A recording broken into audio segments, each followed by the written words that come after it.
What is the price of a foot massage? For Amelia, 8 months pregnant and drowning in the sterile luxury of her penthouse, the cost was everything. She had a loving husband, a life of unimaginable wealth, and a baby on the way. From the outside, her world was perfect. But when a simple, desperate plea for comfort was met with a callous sneer and the slam of a door, the perfect facade began to crumble. She thought the worst pain was his rejection. She was wrong. The worst pain was discovering where he was really going, who he was with, and the devastating secret he'd kept buried for years. A secret that would unravel not just their marriage, but her entire reality. The air in the penthouse was always the same, a crisp, sterile 72 degrees, smelling faintly of white lilies and expensive ozone-purifying machines. It was an atmosphere Amelia had once found sophisticated. Now she just found it cold. Everything was cold. The vast white marble floors, the floor-to-ceiling windows that displayed the glittering city like a diamond necklace she couldn't touch, and most of all the space in the king-sized bed beside her. At 8 months pregnant, Amelia felt less like a cherished wife, and more like another one of Richard's prized possessions, carefully displayed and impeccably maintained. He had acquired her just as he had acquired Spectra Stark Industries, the multi-billion-dollar tech empire he ran with an iron fist. He'd acquired her from a world of art galleries and bohemian dreams, the daughter of a brilliant but financially disastrous painter. He had loved her raw potential, he'd said, and she, swept away by his power and charisma, had mistaken possession for passion. Tonight, the discomfort was a physical manifestation of her growing unease. Her ankles had swollen to the size of small grapefruits, and a dull, persistent ache radiated up her calves. Each step was a chore. The baby, a girl they'd decided to name Isabel, was pressing on a nerve in her lower back, a constant sharp reminder of the life she was carrying. A life she was bringing into this cold, silent palace in the sky. Richard was in his study, the door firmly closed, the muffled sounds of a conference call. His voice, sharp and decisive, bled into the hallway. He was always working, always closing a deal, always conquering. When he finally emerged 2 hours later, he looked as immaculate as ever in a tailored Tom Ford suit, his silver-streaked hair perfectly coiffed. He loosened his tie, his eyes already on the stock ticker scrolling across the giant television screen in the living room. Richard Amelia's voice was soft, hesitant. It had grown that way over the years, sanded down by his impatience. He didn't look at her, his attention captivated by the red and green arrows on the screen. My feet they're really hurting tonight. The swelling is worse than ever. She shifted her weight, a small, involuntary wince crossing her face. I was wondering, could you, maybe just for a few minutes? He finally turned his head, his gaze dropping to her swollen feet, propped up on an ottoman. A flicker of something unreadable crossed his face, not sympathy, but a faint, almost imperceptible curl of disgust. Amelia, I've just spent 10 hours navigating a hostile takeover bid. My brain is fried. He gestured vaguely around the opulent room. We have a staff for a reason. The words hung in the air, sharp and glittering as shattered glass. A staff? She repeated, her voice barely a whisper. He sighed, the sound heavy with theatrical exasperation. Yes. A staff. You know the people we pay to do things. He picked up his briefcase, his movements clipped and efficient. Ask Maria. I'm sure she'd be happy to oblige. Ask the maid? The words felt foreign, ugly in her mouth, Maria had been with her family since before Amelia was born, a warm, kind woman who had come with her to this new life as a comfort, a piece of home. She was family, not just the maid. "Don't be so dramatic," Richard snapped, his patience finally gone. "It's a practical solution. I have to pack." A cold dread, colder than the marble beneath her feet, began to creep up Amelia's spine. Pack. For what? "You didn't mention a trip." It came up suddenly. "An emergency meeting with the board in Dubai. I have to be on a plane in 3 hours." He was already moving towards their bedroom, his back to her. The casual cruelty of it all was breathtaking. He could dismiss her pain, relegate her to the staff, and announce he was leaving the continent in the same breath, all without a single crack in his polished veneer. The city lights outside blurred as tears welled in Amelia's eyes. She wanted to scream, to throw something to shatter the cold silence of the room. But she didn't. She had learned long ago that Richard's anger was a storm she could not weather, especially not now. Instead, she did nothing. She sat there, her hands resting on her swollen belly, and listened to the sounds of him packing in the other room.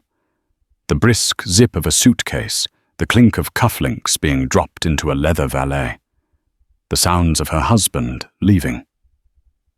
Maria found her like that. Half an hour later, a silent statue in the dimming light. The maid's kind, wrinkled face was etched with a concern that Amelia rarely saw in anyone else. "Mija. Are you all right? Mr. Stark is rushing around like a madman." Amelia couldn't answer. She just shook her head, a single tear finally tracing a hot path down her cheek. Maria knelt, her old bones groaning in protest, and gently took one of Amelia's swollen feet into her warm, work-roughened hands. The simple, unconditional act of kindness was Amelia's undoing. Sobs racked her body, deep guttural sounds of a heart breaking under the weight of 1,000 small cuts. Later, after Richard had gone, after the front door had clicked shut with a deafening finality, Amelia wandered into their master bedroom. It smelled of his cologne, a scent she used to adore that now felt suffocating. On the floor near the wastebasket was a small, stiff piece of cardstock, a discarded luggage tag from the airline's priority check-in. She picked it up. It had his name, of course. Richard Stark. Flight EY-100 to Abu Dhabi, connecting to Dubai. And then right below it was the information for the second passenger. Her heart hammered against her ribs. He'd only mentioned one meeting. He'd never said he was taking anyone with him. Her eyes scanned the name, expecting to see one of his executive assistants. The name was Vance. Sophia Vance. The name hit her like a physical blow. Sophia, the stunning, razor-sharp vice president of marketing at Spectra Stark. A woman with a brilliant smile, a law degree from Harvard, and a way of looking at Richard in board meetings that had always made Amelia's stomach clench. Amelia had told herself it was her own insecurity, her pregnancy-fueled paranoia. She had dismissed the late-night strategy sessions, the shared jokes she was never privy to, the way Richard's eyes would linger on Sophia just a second too long. She sank onto the edge of the bed, the luggage tag trembling in her hand. It wasn't just a business trip. Her husband, the father of her unborn child, had refused to touch her aching feet, told her to ask the maid, and then boarded a 14-hour flight to a city of opulence and sin with his mistress. He was probably settling into his first-class suite right now, clinking a glass of champagne with Sophia.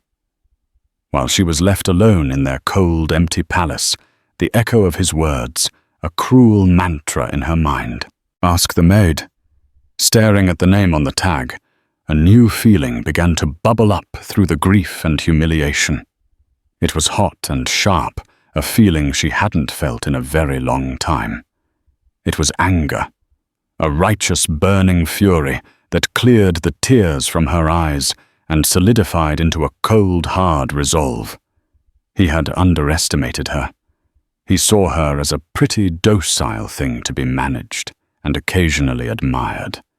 He had forgotten the fire she inherited from her artist father, the one who taught her that true value wasn't in what you owned, but in what you were willing to fight for. Richard had just made the biggest mistake of his life. He thought he had left his pregnant wife behind. He had no idea he had just created his worst enemy. For 2 days, Amelia drifted through the penthouse like a ghost. She ate what Maria put in front of her, stared blankly at the glittering cityscape, and felt the baby move inside her, a tiny, innocent life, oblivious to the storm that had just broken. The hurt was a living thing, a physical weight in her chest. But beneath it, the anger simmered, a pilot light of rage waiting for fuel. The fuel came in the form of an Instagram post. It was a careless mistake, a slip of digital vanity. Sophia, who normally maintained a professionally sterile online presence, had a private account for close friends. A friend of a friend, a former gallery intern who still followed Amelia, sent her a screenshot. The photo was a masterpiece of curated luxury. 2 champagne flutes, glistening with condensation, were held aloft. In the background, through the window of what was unmistakably a hotel suite, was the iconic sail-shaped silhouette of the Burj Al Arab Jumeirah in Dubai. The caption was a single smug word. Finally. But it was the comment section that lit the fuse. A friend had commented, "That ring, don't hide the real news." Amelia zoomed in. On Sophia's left hand, the one holding the champagne flute, was a ring Amelia had never seen before. It wasn't an engagement ring, not on the traditional finger, but it was significant.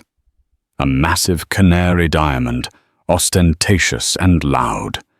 A gift, a promise. Richard hadn't just taken his mistress to Dubai. He was celebrating with her. That was it. The grief shattered, and the anger, white, hot, and pure, took its place. The passive, heartbroken wife was gone. In her place was a woman on a mission. Her target was Richard's study.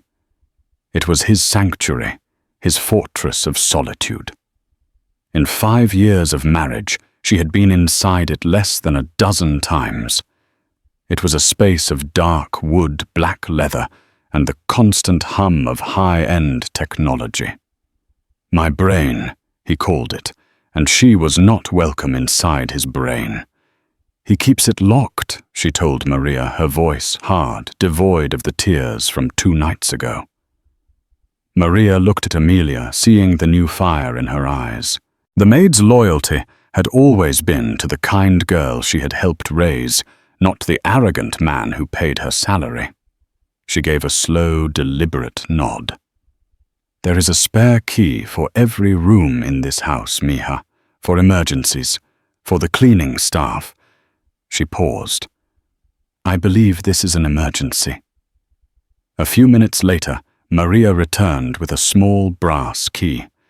It felt heavy in Amelia's hand, like the key to Pandora's box. With a deep breath, she walked to the study door and unlocked it. The room was just as she remembered, imposing and impersonal. 3 monitors were asleep on his massive desk, a silent testament to his empire. It smelled of him, of leather and power. For a moment, she felt a wave of intimidation.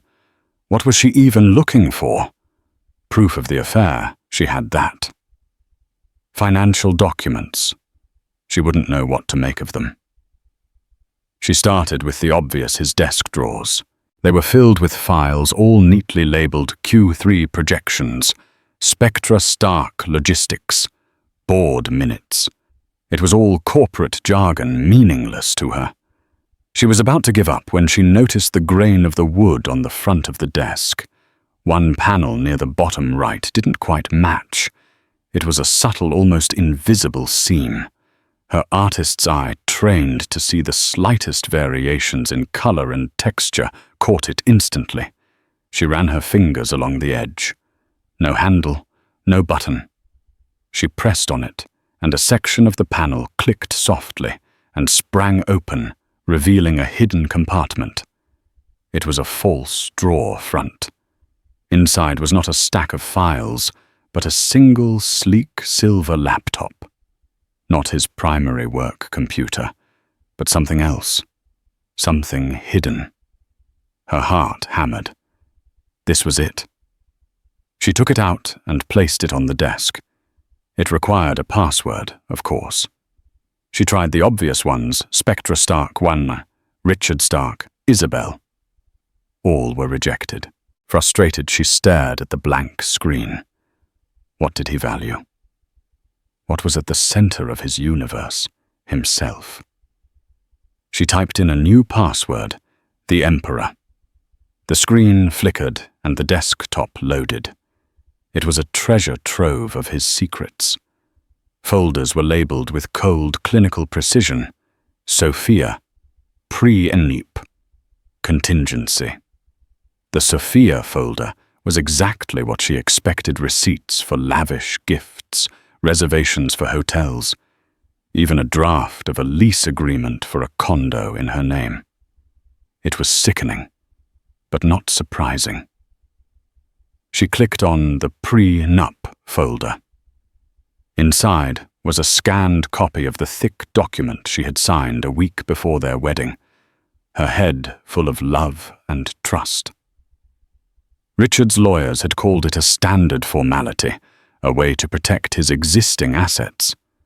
Her own lawyer, a young man overwhelmed by the sheer force of Richard's legal team, had advised her it was ironclad. But there was another document in the folder, one she had never seen before. It was titled to AWF Trust, Management Agreement. AWF, Amelia Weston Stark. Her maiden name was Weston. She opened it, her hands trembling. It was a legal agreement establishing a trust fund in her name. But the source of the funds was what made her gasp. It wasn't from Richard. The trust was funded by the sale of her late father's art catalogue. After his death, his entire collection and future royalties had been sold. Richard had handled the sale, telling her it had yielded a modest sum enough to pay off her father's debts and leave a small nest egg of around $50,000, which he had invested for her. According to this document, the sale had yielded over $15 million.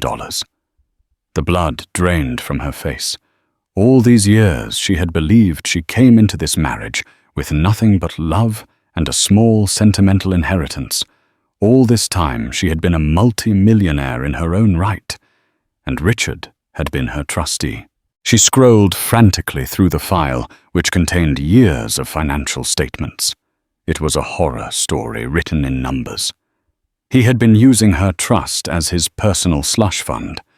He'd borrowed millions to cover his own bad investments, used the funds as collateral for high-risk business loans for Spectra Stark, and siphoned off huge sums as management fees to fund his extravagant lifestyle, to fund gifts for Sophia trips to Dubai.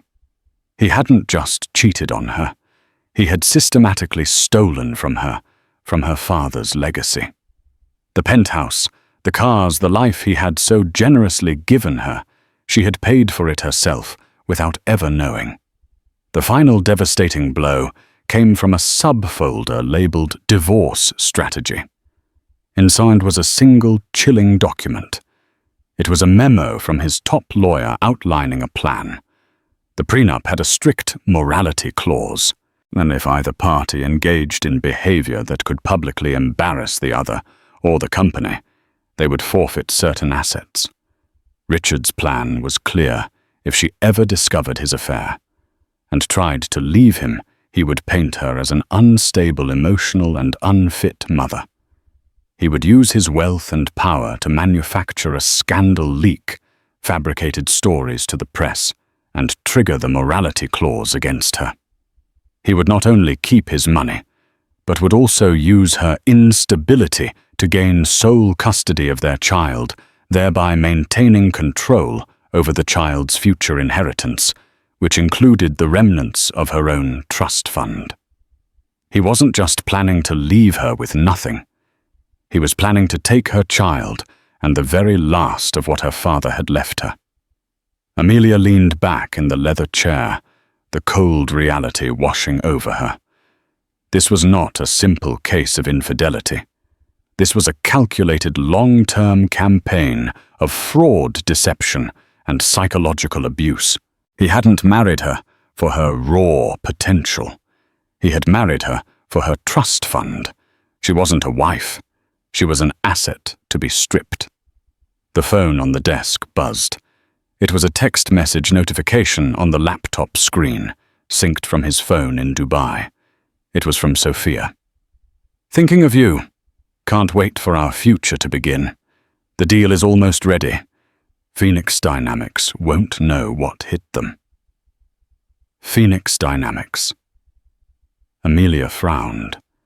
That was Spectra Stark's biggest competitor, a ruthless rival firm that had been trying to gain market share for years. Why was Sophia mentioning them? Was she helping Richard with a counter-strategy, or was it something else? A new piece of the puzzle clicked into place, dark and ominous. The woman her husband was cheating with was talking about their biggest rival. Amelia took a photo of the message with her own phone. She saved copies of every file from the secret laptop onto a small encrypted flash drive she found in one of the drawers. As she shut down the computer and slid it back into its hidden compartment, the fear and shock began to recede, replaced by an icy calm. The game had changed. This was no longer about a broken heart. It was about survival. It was about justice for her father. And most importantly, it was about protecting her unborn child from the monster she had married. He thought she was a fragile doll in his gilded cage. He was about to find out she was the one holding the key. The next morning, the sterile penthouse felt different. It was no longer a cage, but a staging ground. The city skyline outside was no longer a taunting display of a life she couldn't touch, but a map of a battlefield. Amelia moved with a purpose she hadn't felt in years. The flash drive in her pocket, a cold, hard secret. She knew she couldn't fight this war alone. Richard's legal team was a legion of sharks who had built their careers on crushing people like her. Her first thought was to find her own lawyer, but who could she trust? Anyone Richard could buy, bribe, or intimidate was a liability. Then a name surfaced from the depths of her memory, a name her father had spoken with a mixture of awe and terror. Eleanor Vance. If you're ever in real trouble, her father had told her once years ago, after a smaller gallery owner had tried to cheat him. I mean the kind of trouble that can swallow you whole. You call Eleanor Vance. She's not just a lawyer. She's a goddamn dragon. Expensive as hell and twice as fierce. But she eats men like that. For breakfast. The name gave her pause. Vance. The same last name as Sophia. Was it a coincidence? In a city of millions it was possible. But in the twisted new reality of her life, she couldn't afford to believe in coincidences. This could be a trap, or it could be fate. She had to take the risk. She found the firm online, Vance and Associates, litigation, strategy, victory. The website was minimalist, brutalist in its design. No smiling headshots, no vague promises, just a name, an address, and a reputation that preceded it. Amelia made the call from a burner phone she'd had Maria purchase with cash. The receptionist was polite but firm.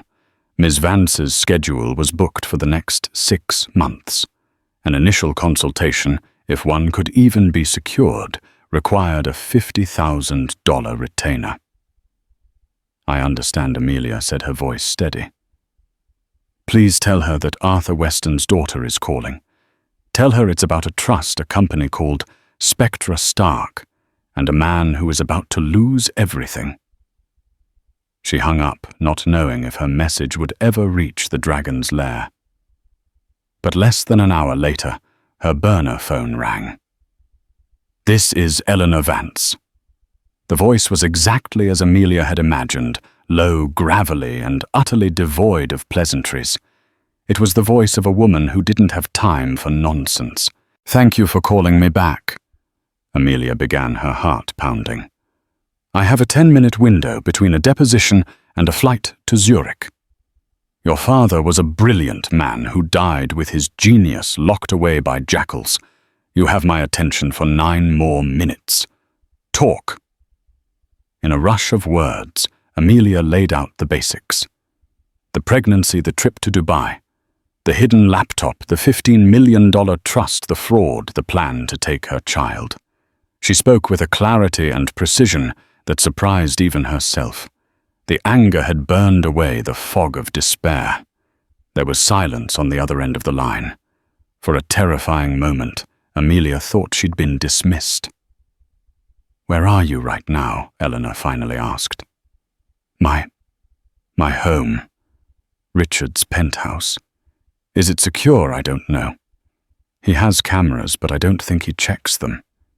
He trusts his security system." "Trust is a luxury for fools and saints," Eleanor retorted. "You will leave that apartment within the hour. Pack a single bag with essentials. Nothing that can be traced. No credit cards, no personal phone, no logging into your email. Bring the flash drive and any physical documents you have. A car will be waiting for you at the service entrance in precisely 45 minutes. The driver's name will be Hector. Don't speak to him. He won't speak to you." "Do you understand?" "Yes, but where am I going?" "You're going to a safe place. Richard Stark is a man of immense resources and zero scruples. The moment he suspects you know the truth, he will bring the full weight of his empire down on you. He will try to have you declared mentally unstable, a danger to your child. He will freeze your assets, or what he's told you are your assets. We cannot fight him if you are in his cage. From this moment on, Amelia Stark ceases to exist.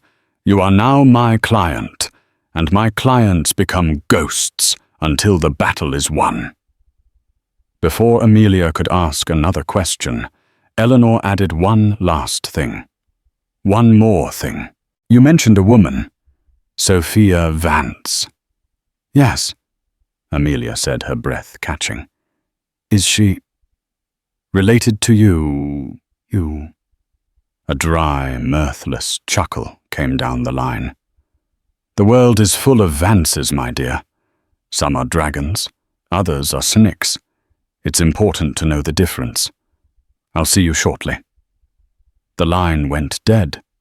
Amelia moved like a whirlwind.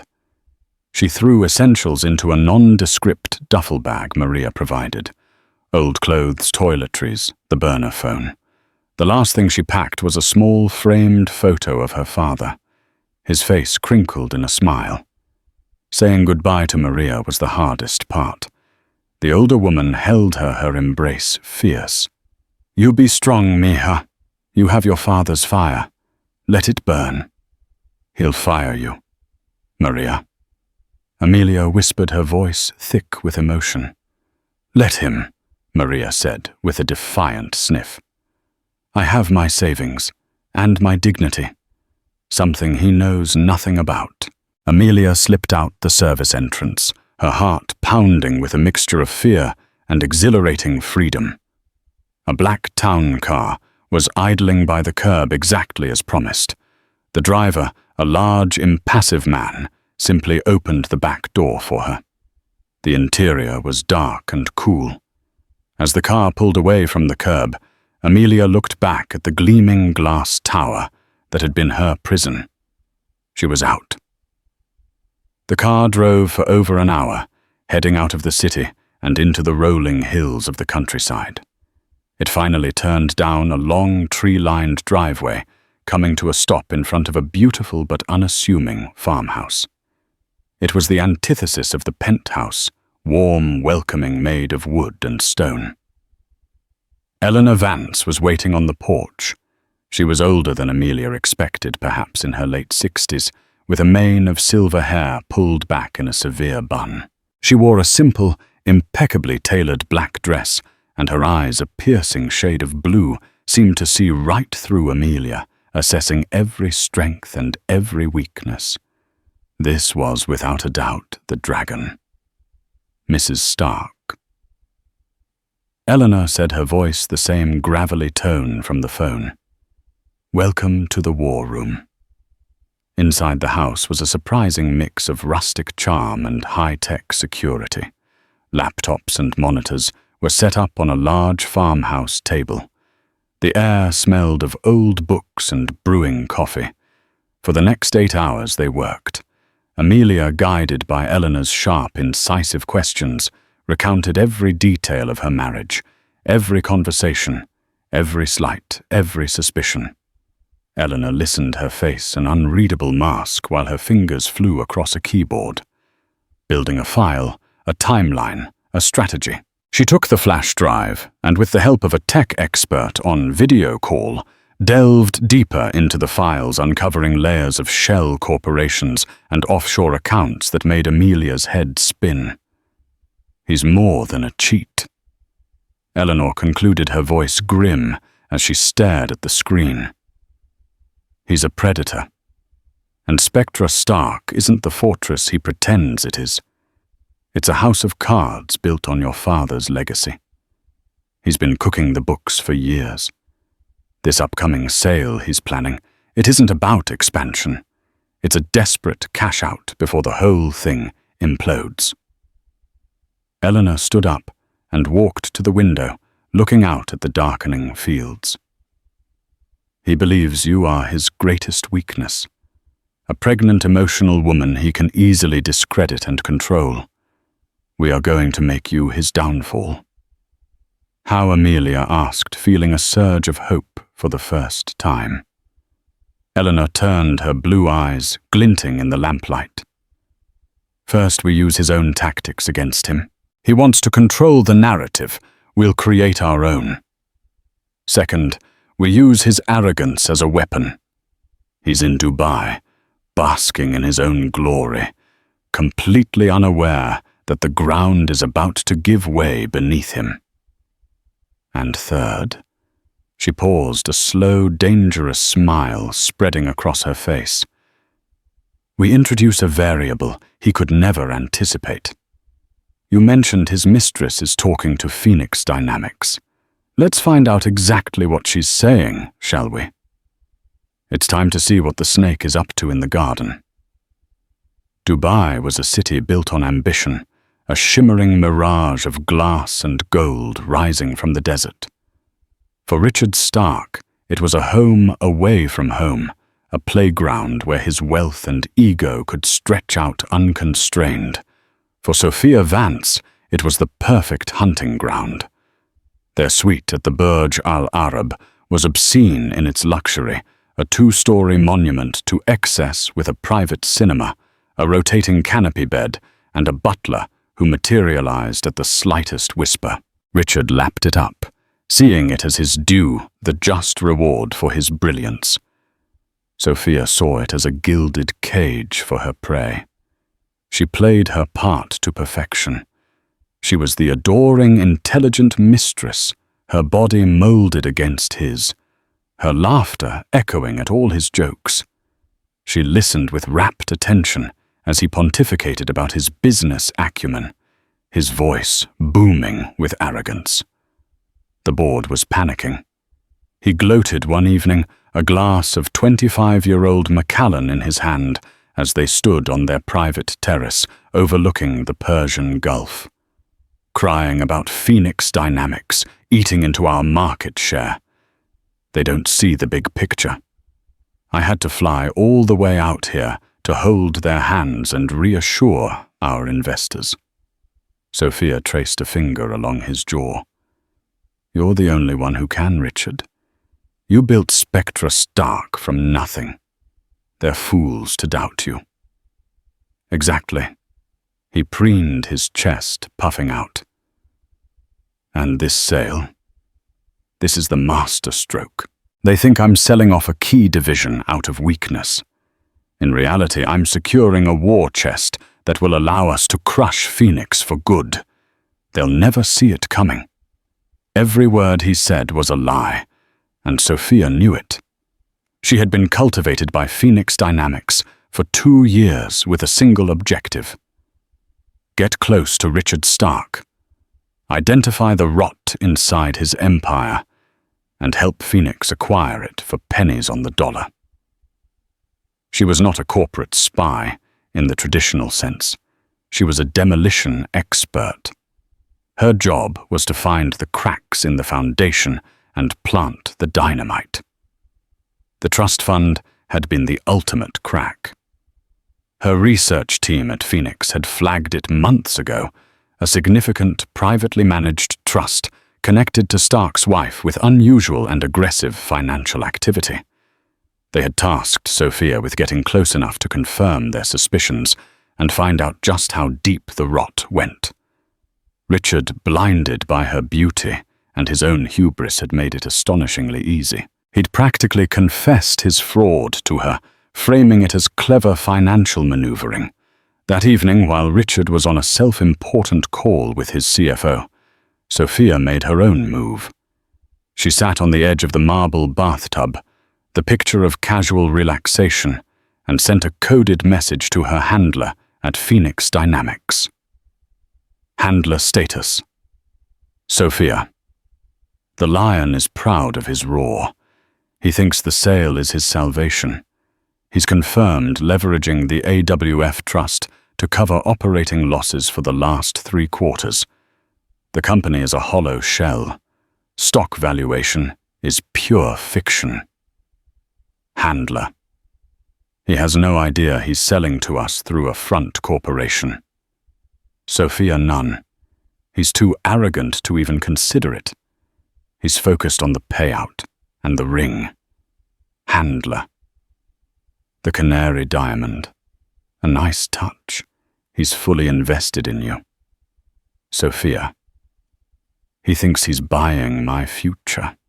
He has no idea I'm here to steal his. Handler.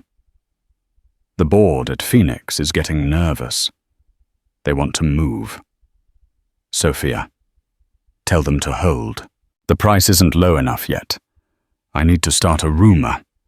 Something to trigger a small sell-off before the acquisition is announced. Let it bleed a little. We want him desperate when he signs the papers. She deleted the conversation, her reflection in the polished gold fixtures of the bathroom cool and composed. There was a thrill to the game, a cold satisfaction in playing a man like Richard so completely.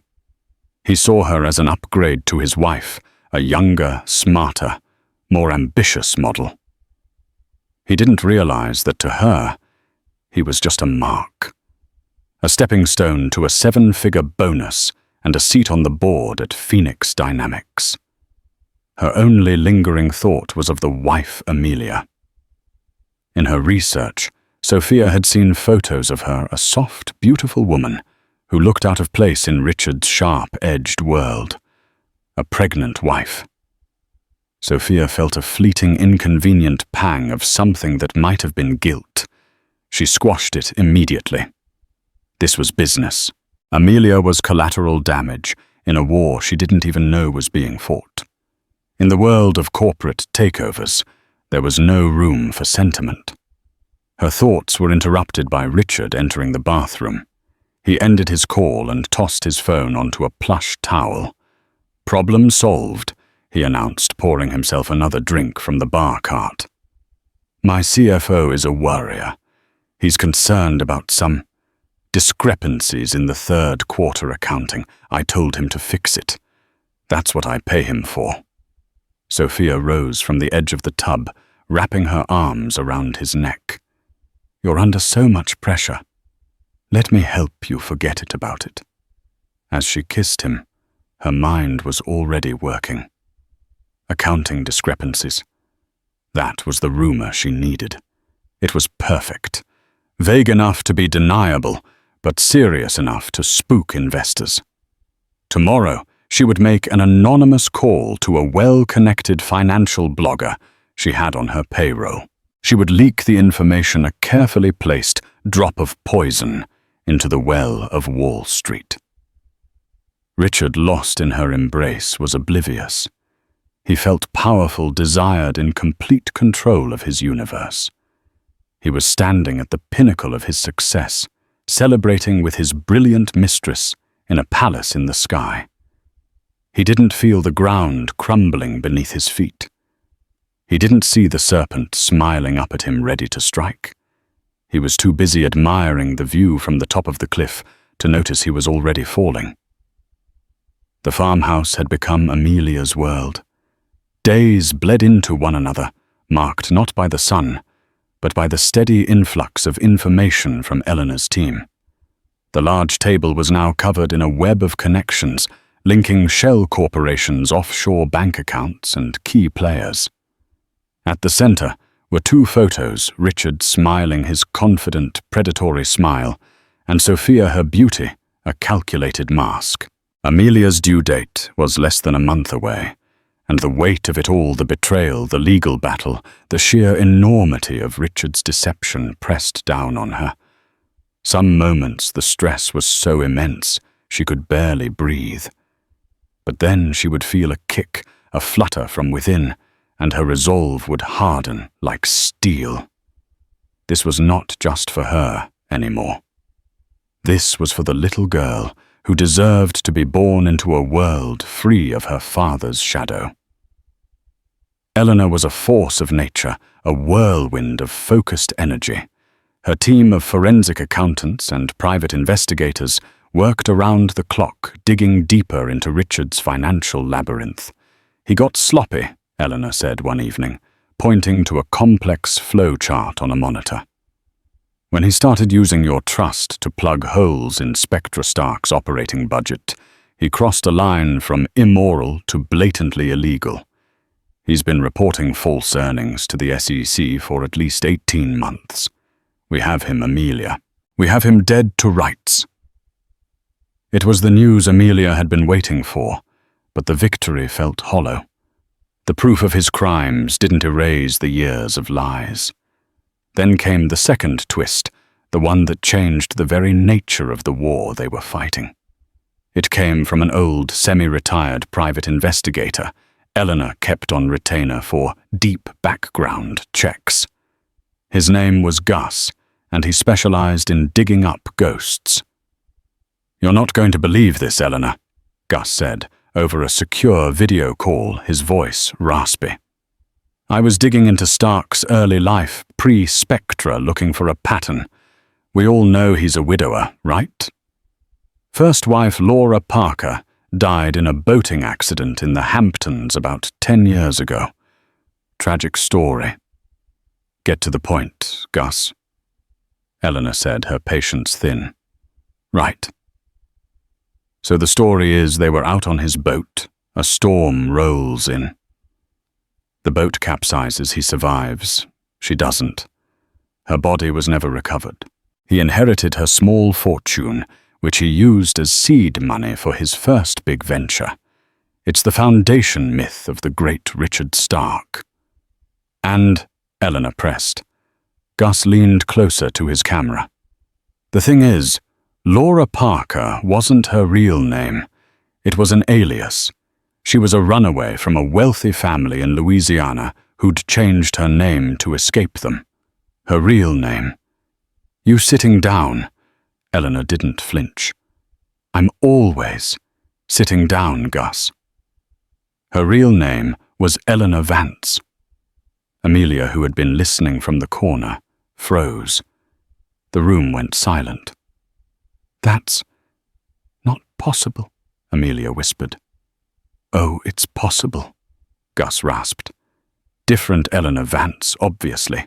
Not you, counselor, but what are the odds he marries a woman named Eleanor Vance? She dies in a convenient accident right after he gains control of her finances, and then years later he starts an affair with a woman named Sophia Vance. Eleanor Vance, the lawyer, was uncharacteristically still. Her face, usually an unreadable mask of professional detachment, was pale. The coincidence was too great, too statistically improbable to be random. It was a pattern, a fetish, a dark, twisted signature. Gus, Eleanor said, her voice dangerously quiet. Find her. Find the first Eleanor Vance. I don't care what it takes. Find out if she's really dead. The next discovery came from Eleanor's tech expert, a young woman named Zara, with purple hair and an encyclopedic knowledge of the dark web. She had been tasked with investigating Sophia. I got into her encrypted communications from Phoenix, Zara announced, swiveling in her chair. She's a pro, but everyone makes mistakes. She pulled up the text exchange Amelia had photographed in Richard's study. The deal is almost ready.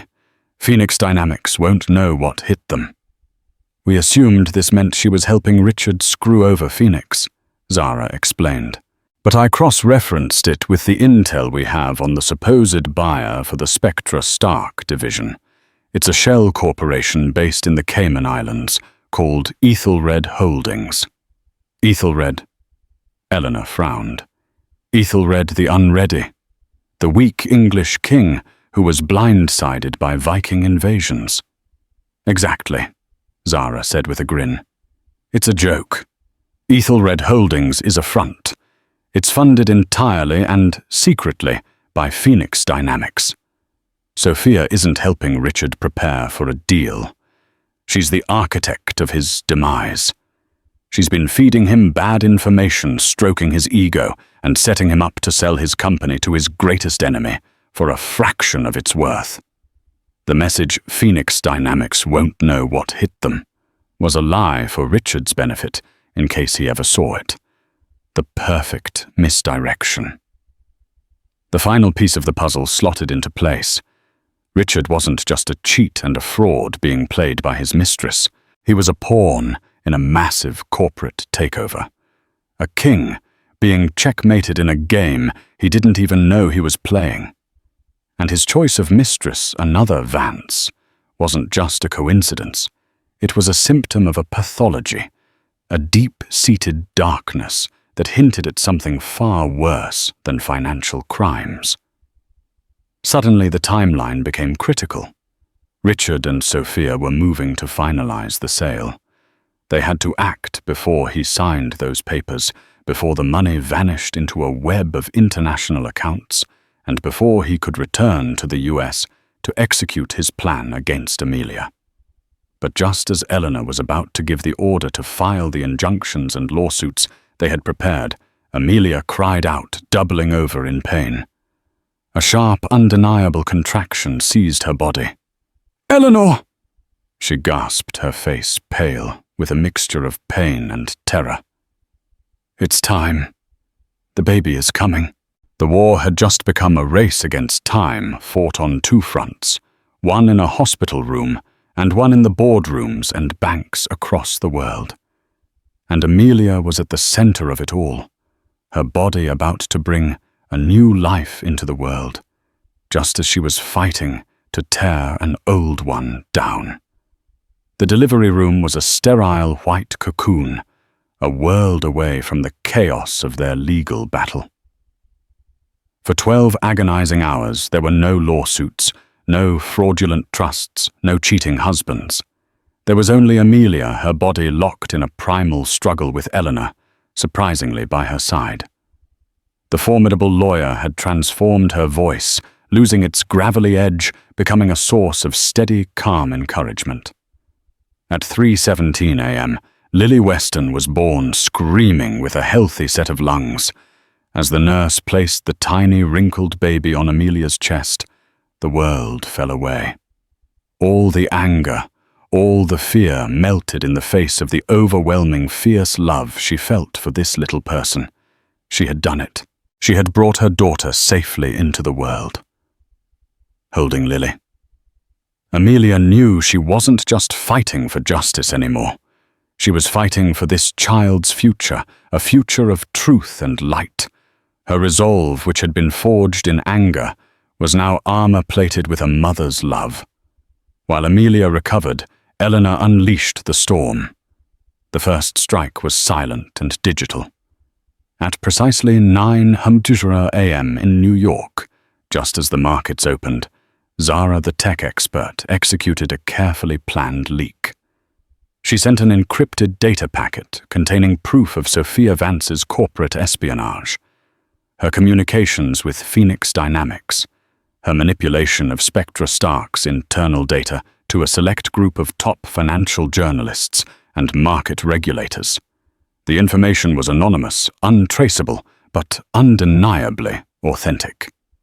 The second strike was a legal bombshell. At 9:05 a.m., Eleanor's army of lawyers filed a series of massive coordinated lawsuits in 3 different jurisdictions. The primary suit was on behalf of Amelia for breach of fiduciary duty fraud and misappropriation of the AWF Trust, seeking hundreds of millions in damages and restitution. Attached to it was an emergency injunction backed by the damning evidence from Richard's secret laptop, petitioning the court to freeze every known asset belonging to Richard Stark and Spectra Stark Industries, pending the fraud investigation. The third and most devastating strike was personal.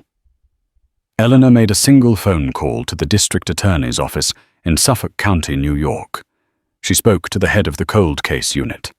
"I have new information regarding the accidental death of a woman named Eleanor Laura Vance 10 years ago," she said, her voice like ice. "And I have a witness who is willing to testify about the financial motive for her death." In Dubai, it was just after 5 p.m. Richard Stark, feeling like the king of the world, walked into a sleek conference room in the Dubai International Financial Center. Sophia was by his side, looking radiant in a sharp, white power suit. Across the table were the representatives from Ethelred Holdings, the anonymous buyers for his company's key division. The contracts were laid out on the table. The signing pens were ready. This was the culmination of his grand plan, the moment he would secure the massive payout that would solve all his problems. He picked up the pen. "Well, gentlemen," he said with a smug smile, "shall we make history?" Just as the nib touched the paper, his phone and Sophia's phone and the phones of every executive in the room began to buzz violently. A cascade of notifications, news alerts from Bloomberg, Reuters, the Wall Street Journal. Breaking Spectra Stark Industries. CEO Richard Stark accused of massive fraud assets, frozen by court order. Leaked docs. Phoenix Dynamics, implicated in corporate espionage, plot targeting. Rival Spectra Stark. VP Sophia Vance, named. Richard stared at his phone, his face turning ashen. The words didn't make sense. It was impossible. A mistake. "What is this?" he stammered, looking at Sophia. But Sophia was staring at her own phone, her mask of cool composure shattering into a million pieces. Her own company had just thrown her under the bus, issuing a statement condemning her rogue actions and terminating her employment, effective immediately. The men from Ethelred Holdings stood up abruptly. "This meeting is over," their leader said, his voice cold. "The offer is withdrawn." They filed out of the room without a backward glance. Richard's world, which had seemed so solid, so glorious just moments before, was vaporizing in real time. His phone rang. It was his CFO from New York, his voice frantic. "Richard, it's a catastrophe. The SEC has halted trading on our stock. The banks are calling. Our credit lines are frozen. The court order. It's ironclad. It's from your wife, Richard." "It's Amelia." The name barely registered. His quiet, docile, pregnant wife. It couldn't be. His mind reeled, trying to process the scale of the disaster. Fraud. Frozen assets. Amelia. He looked at Sophia, his partner in this grand venture, and saw not an ally, but a stranger whose face was contorted in a mask of pure panic and fury. "You," he snarled, finally understanding a fraction of the betrayal. "Phoenix Dynamics. You were working for them all along, and you were stealing from your wife." She shrieked back her own ambitions, turning to dust around her. "You pathetic, arrogant fool." The room, which was meant to be the site of his greatest triumph, had become a war zone. His empire was collapsing, his mistress was his enemy, and the architect of his destruction was the one person he had dismissed completely. Fueled by a tidal wave of narcissistic rage, Richard stormed out of the conference room. He had one goal, one single-minded purpose. He had to get back to New York. He had to get to Amelia. He would make her pay. He would crush her. He booked the first flight he could find, his mind a maelstrom of denial and fury. He was Richard Stark. He didn't lose. He would fix this. He had no idea that he was flying directly into the heart of the trap that had been so perfectly set for him. The cage was no longer Amelia's. It was his, and the door was about to slam shut. Richard landed at JFK in a state of primal fury. He hadn't slept. He'd spent the 14-hour flight pacing the confines of his first-class cabin like a conned animal downing whiskey and barking at flight attendants. His multi-million-dollar world had been dismantled mid-flight, and the only coherent thought that pierced through his rage-addled mind was that Amelia was at the center of it. His meek, compliant Amelia. It was a betrayal so profound, so unthinkable, he could barely comprehend it. He stormed through the airport, a man accustomed to seamless luxury travel, now finding every step an infuriating obstacle. He didn't go to his office, which he knew would be swarming with lawyers and reporters. He went to the one place he still considered his domain, his fortress. He went home. He used his key on the penthouse door, expecting to find it locked. The locks changed, but it opened with a soft click. The silence inside was unnerving. The air was no longer sterile and cold. The faint scent of lilies was gone, replaced by the neutral scent of clean air.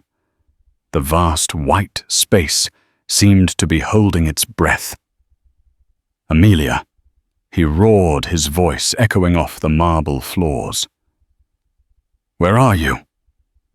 He strode through the living room, his eyes scanning for any sign of her.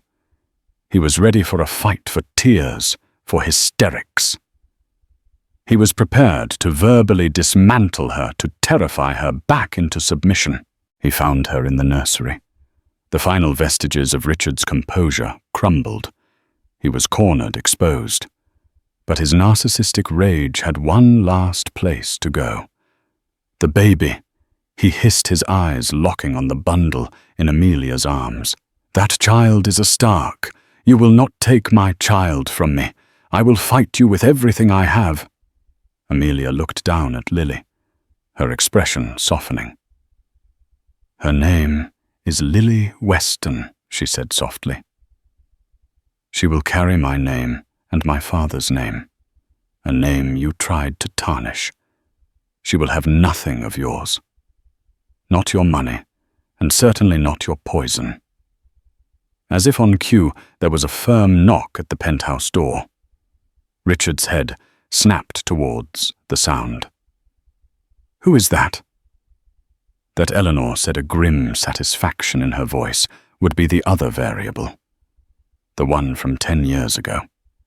The front door opened and 2 uniformed police officers stepped inside. Behind them was a man in a detective suit, and beside the detective was a woman. She was in her late 40s with haunted eyes and lines of hardship etched on her face, but her features were unmistakable. Richard stared at her, his face draining of all color, a strangled sound escaping his lips. He looked as if he had seen a ghost. "Hello, Richard," the woman said, her voice trembling but resolute. "It's been a long time." The detective stepped forward. "Richard Stark, you are under arrest for the suspected murder of Eleanor Vance." He paused, gesturing to the woman beside him, who, as you can see, is very much alive.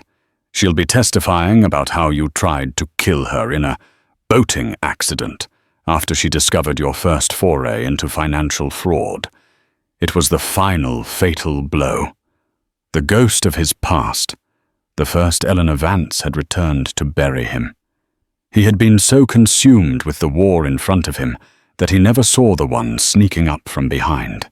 As the officers moved forward to cuff him, Richard's eyes wide with terror and defeat met Amelia's one last time. In her calm, steady gaze, he finally saw the truth. He had not been beaten by lawyers or investigators. He had been beaten by the woman he had underestimated, the wife he had dismissed. He had lit the match, and she had summoned an inferno that had burned his entire world to the ground. The last thing he heard as they led him away was the soft, gentle cooing of his daughter, a daughter he would never know. Amelia's story is a powerful reminder that the deepest betrayals can often ignite our greatest strengths. She was dismissed, deceived, and left for broke, but she refused to be a victim. She fought back not just for herself, but for her child, and for the legacy of the father she loved. Her journey from a gilded cage to a life of true, meaningful purpose shows that our real worth is never defined by what others think of us, but by the fire we find within ourselves when everything else has burned away. What did you think of Amelia's incredible transformation? Who was the bigger villain in this story? Richard or Sophia? Let us know your thoughts in the comments below.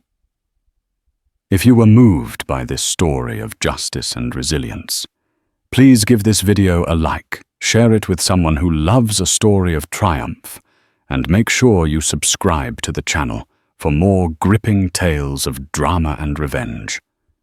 Click that notification bell so you never miss an update. Thanks for listening.